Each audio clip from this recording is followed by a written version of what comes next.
Prodi Pendidikan Bahasa dan Sastra Indonesia Angkatan 2023 kelas B.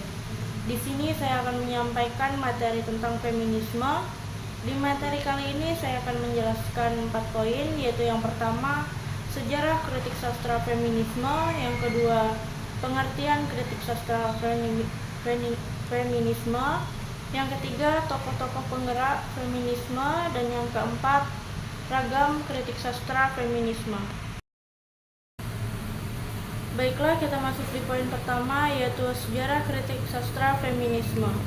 Gelombang feminis dibagi menjadi 4 fase penting. Gelombang pertama terjadi pada awal abad ke-20 dengan fokus utama pada hak suara perempuan dan kesetaraan hak. Ini ditandai oleh perjuangan untuk mendapatkan hak suara bagi perempuan, yang menjadi landasan bagi gerakan selanjutnya. Gelombang kedua yang berlangsung dari tahun 1960-an hingga 1980-an menekankan penghapusan hambatan hukum terhadap kesetaraan gender.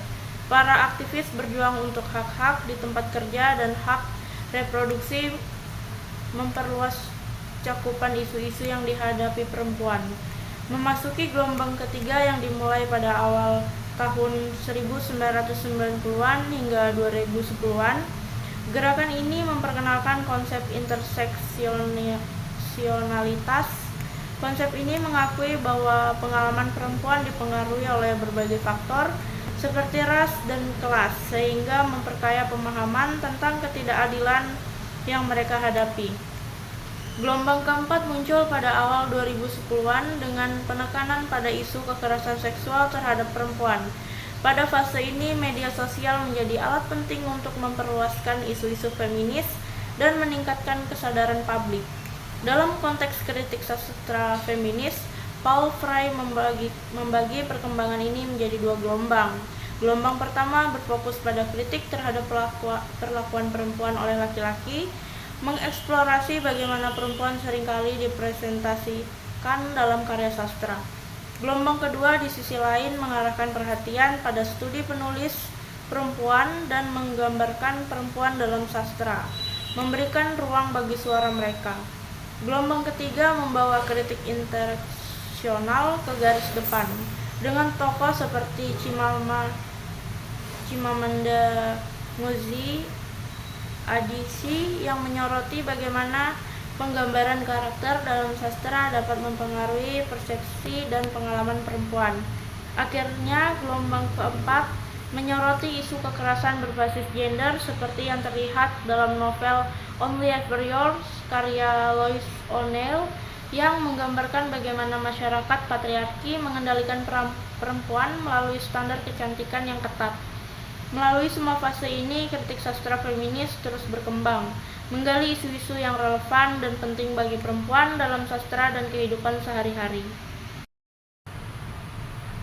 Masuk di poin kedua, yaitu pengertian kritik sastra feminisme. Kritik sastra feminisme adalah pendekatan dalam kajian sastra yang berfokus pada pengalaman perempuan dan bagaimana mereka digambarkan dalam sastra, khusus novel. Pendekatan ini menggunakan perspektif feminis untuk mengeksplorasi perjuangan perempuan melawan budaya patriarki dan ketidaksetaraan gender. Sejak abad ke-17 di Eropa, kritik ini mulai berkembang dengan tujuan untuk merekonstruksi dan membaca ulang karya-karya sastra yang seringkali mengabaikan atau salah menggambarkan pengalaman perempuan. Dengan pendekatan ini, para kritikus berusaha menunjukkan bagaimana representasi perempuan dalam sastra mencerminkan isu-isu yang lebih luas, termasuk faktor budaya, sosial, dan ekonomi. Melalui kritik sastra feminis, penekanan diberikan pada pentingnya suara penulis perempuan dan bagaimana karya mereka bisa memberikan perspektif yang berbeda dari narasi yang dominan. Isu-isu yang diangkat dalam kritik ini sangat beragam dan mencakup berbagai tantangan yang dihadapi perempuan dalam masyarakat, dengan menyoroti ideologi patriarki yang seringkali mendominasi penilaian dan interpretasi karya sastra. Kritik sastra feminis bertujuan untuk mengubah cara pandang terhadap peran dan representasi perempuan sehingga menciptakan pemahaman yang lebih adil dan setara dalam dunia sastra. Masuk di poin ketiga, yaitu tokoh penggerak feminisme. Yang pertama ada Simone de Beauvoir. Simone spesialis Prancis dan tokoh feminis. Mengerti bagaimana perempuan sering didefinisikan dalam relasinya dengan laki-laki, bukan sebagai individu otonom. Dalam karya terkenal The Second Sex, ia mengemukakan bahwa dalam masyarakat patriarki, laki-laki dianggap sebagai normal, sementara perempuan dianggap sebagai yang lain. Hal ini menciptakan ketidaksetaraan di mana perempuan perlu menegaskan identitas gender mereka, sedangkan laki-laki tidak. Perjuangan feminisme menurut De Beauvoir adalah untuk mengatasi pandangan ini dan memperjuangkan kesetaraan, sehingga perempuan diakui sebagai individu dengan identitas sendiri, bukan sekedar bayangan laki-laki. Pandangannya menjadi dasar bagi banyak teori feminis yang berupaya mencapai kesetaraan gender. Dan yang kedua ada Betty Friedan. Betty Friedan adalah tokoh penting dalam gerakan feminis di Amerika Serikat, terutama melalui bukunya The Feminine Mystique pada tahun 1963 yang mendorong gelombang feminisme kedua. Dalam bukunya, ia mengkritik budaya patriarki dan peran tradisional perempuan yang membatasi potensi mereka, menganggap peran utama sebagai istri dan ibu. Friedan menyebut keadaan ini sebagai masalah yang tidak memiliki nama, menggambarkan ketidakpuasan banyak perempuan yang merasa terjebak dalam peran domestik. Ia berargumen bahwa peran gender tradisional menjadikan perempuan pasif dan merampas hak mereka untuk mengejar kehidupan yang lebih bermakna di luar rumah.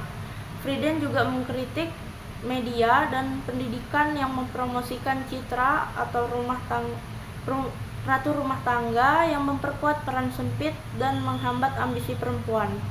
Melalui kritiknya, Friedan mendorong perempuan untuk mempertanyakan peran mereka dan mencari kehidupan yang lebih otonom, termasuk pendidikan dan karir.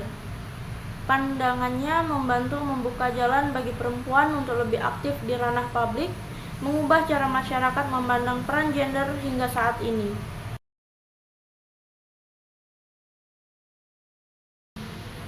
Poin yang keempat yaitu ragam kritik sastra feminisme. Ragam kritik sastra itu ada 3. Yang pertama, kritik feminis psikoanalisis.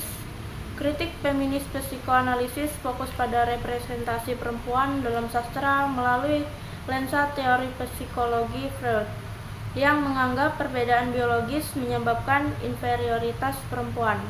Freud mengemukakan konsep kecemburuan penis yang mempengaruhi identitas perempuan. Namun, feminis seperti Betty Friedan menolak pandangan ini, berargumentasi bahwa rasa inferioritas perempuan lebih disebabkan oleh konstruksi sosial yang menempatkan mereka dalam posisi subordinat.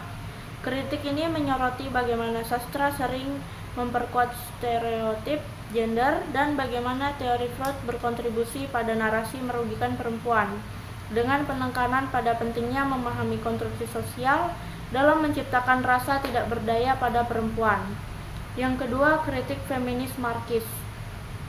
Berdasarkan gender yang memisahkan ranah domestik untuk perempuan dan ranah publik untuk laki-laki, menciptakan ketidakadilan dan ketergantungan ekonomi perempuan pada laki-laki. Misalnya, perempuan seringkali digambarkan dalam sastra sebagai ibu rumah tangga yang terjebak dalam peran domestik yang tidak diberi nilai ekonomi, sementara laki-laki diwakili sebagai pencari nafkah dan pengambil keputusan. Kritik feminis Marxis berusaha untuk mengungkapkan dan menentang narasi ini dengan menunjukkan bahwa ketidakadilan yang dialami perempuan bukanlah alami, melainkan produk dari sistem kapitalis yang mengeksploitasi perempuan. Yang ketiga, kritik feminis hitam dan lesbian.